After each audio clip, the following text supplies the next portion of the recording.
Welcome to Shukla study point. आप सभी का स्वागत है आपके अपने YouTube channel Shukla study point में। मैं शिवम शुक्ला आप सभी का हार्दिक स्वागत करता हूं।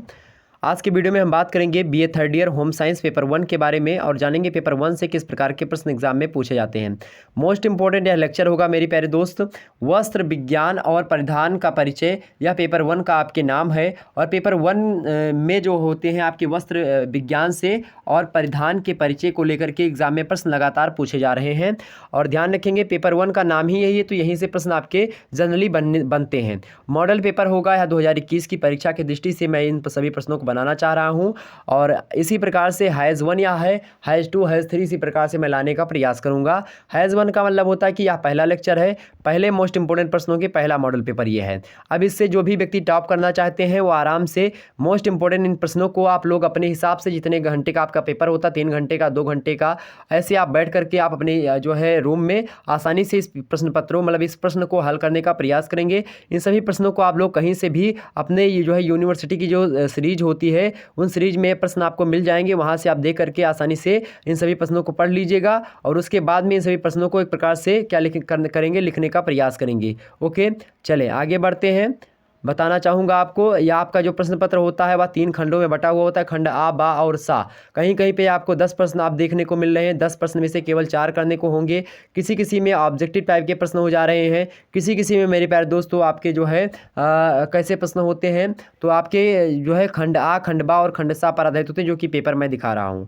तो यहाँ पर देखेंगे इसमें चाहे आप ऑब्जेक्टिव वाले हो, चाहे आप 10 में से 4 वाले हो, या फिर आप आ, बा, सा वाले हो, मतलब लघुत्तरीय, अति लघुत्तरीय और दीर्घोत्तरीय वाले हो, कोई भी यूनिवर्सिटी से संबंध रखते हैं। अगर आपके प्रश्न पत्र का नाम है वस्त्र विज्ञान और परिधान का परिचय, तो बड़ी ही आसानी से इस वीडियो में आप अच्छे से अच्छे प्रश्नों को देख करके और अपनी जो है तैयारी को सुचारू रूप से एक नई दिशा और एक नई जो है उड़ान दे सकते हैं। आइए बात करते हैं खंड आ के बारे में। खंड आ के प्रश्नों को मेरे प्यारे दोस्तों आपको 50 शब्दों में लिखना होता है, 50 शब्दों में लिखना होता है। और ऐसे आपको 10 प्रश्न मिलेंगे, तो 10 प्रश्न 50 शब्दों में लिखने होंगे, ध्यान रखेंगे। इसी प्रकार से खंड बा, और खंड बा में लघुत्तरीय जो कि 200 शब्दों में लिखने होते हैं और 5 प्रश्न करने होंगे उनमें से। और खंड सा जो होता है उसमें दीर्घोत्तरीय होंगे, 2 प्रश्न करने होंगे आपको, 5 दिए होंगे, केवल 2 उसमें से छांट करके कर देना है।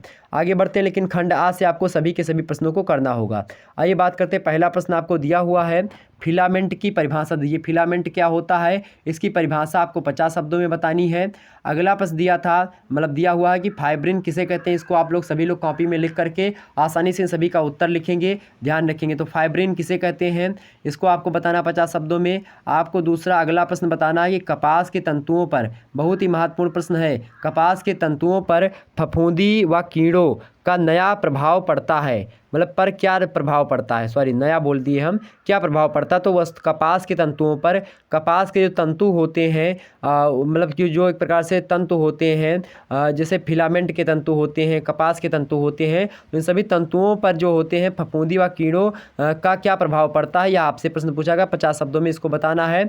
अगला प्रश्न आपका दिया हुआ है कि विभिन्न प्रकार के रेयान का नाम बताइए। विभिन्न प्रकार के रेयान जो होते हैं उन सभी का आपको नाम बताना 50 शब्दों के अंतर्गत।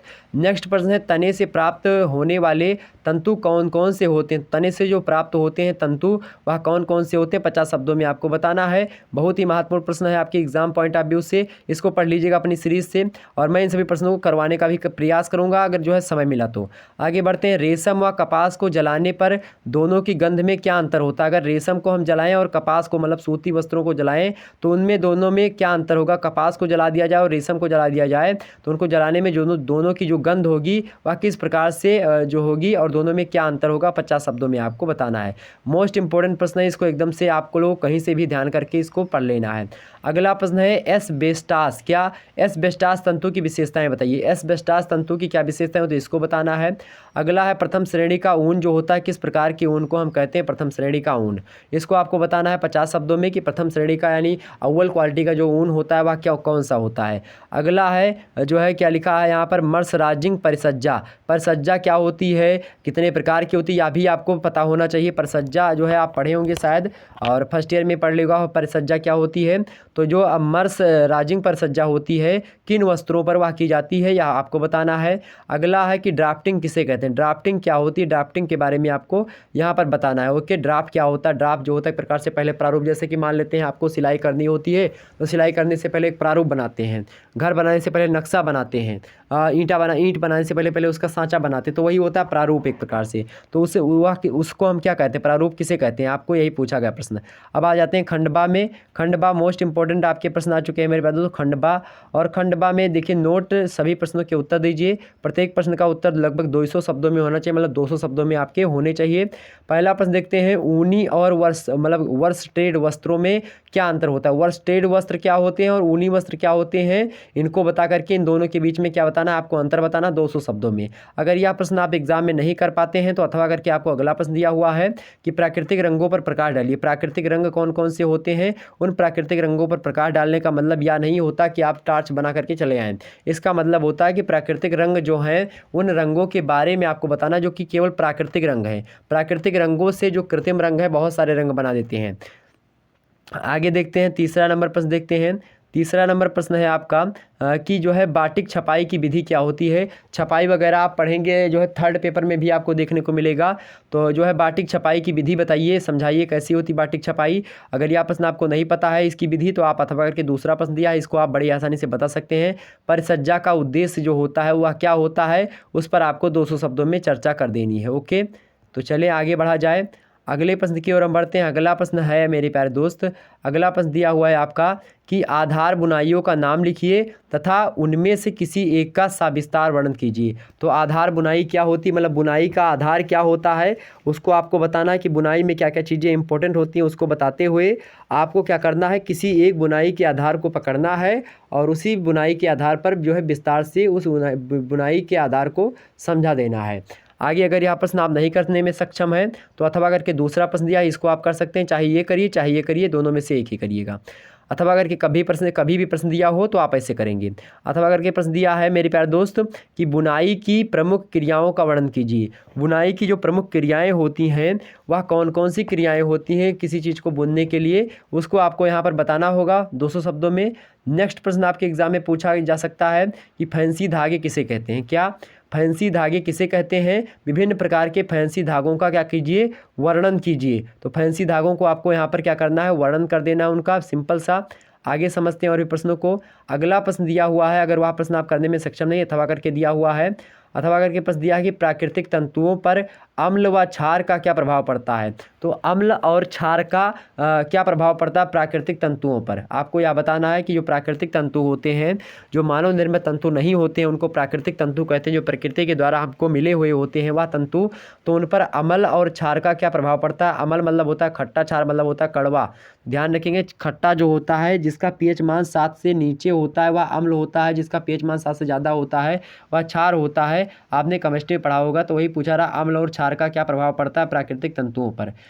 आगे देखते हैं, अगला प्रश्न है 6वां नंबर, गलाना प्रक्रिया क्या है। तो गलाना प्रक्रिया क्या होती है, इसी गलाना प्रक्रिया के बारे में आपको विस्तार से 200 शब्दों के आसपास शब्दों का प्रयोग करके गलाना प्रक्रिया को विस्तार से आपको अपनी कॉपी में उसको लिख देना है, जिससे एग्जामिनर अच्छे से अच्छे तरीके से उस बात को समझ सके कि हाँ गलाना प्रक्रिया क्या होती है। अगर यह प्रश्न आप नहीं बता सकते तो अथवा करके प्रश्न दिया हुआ है कि नाप लेते समय किन बातों का ध्यान रखना चाहिए। तो किसी चीज़ का नाप लेते समय आपको किन किन बातों का ध्यान रखना चाहिए यह भी आप बता सकते हैं। ओके, तो यह प्रश्न करिए, चाहे आप गलाना की प्रक्रिया गलाने की प्रक्रिया के बारे में आप बता सकते हैं। अब हम आ जाते हैं आज के जो है मोस्ट इम्पॉर्टेंट प्रश्न, जो कि आपके एग्ज़ाम के पॉइंट ऑफ व्यू से बहुत ही ज़्यादा महत्वपूर्ण है। और इनमें से जो 10 वाले कि ये दीर्घ उत्तरीय प्रश्न हैं और इनको 500 शब्दों में आपको करने होते हैं। तो किन्हीं 2 प्रश्नों के उत्तर इन 5 में से आपको देने होंगे और प्रत्येक प्रश्न का उत्तर 500 शब्दों में आपका होना चाहिए। आगे चलें, 7वां नंबर प्रश्न देखिए, क्या प्रश्न पूछा गया कि नायलॉन के आविर्भाव से, क्या नायलॉन के आविर्भाव से इतिहास में एक नवीन अध्याय की शुरुआत हुई है।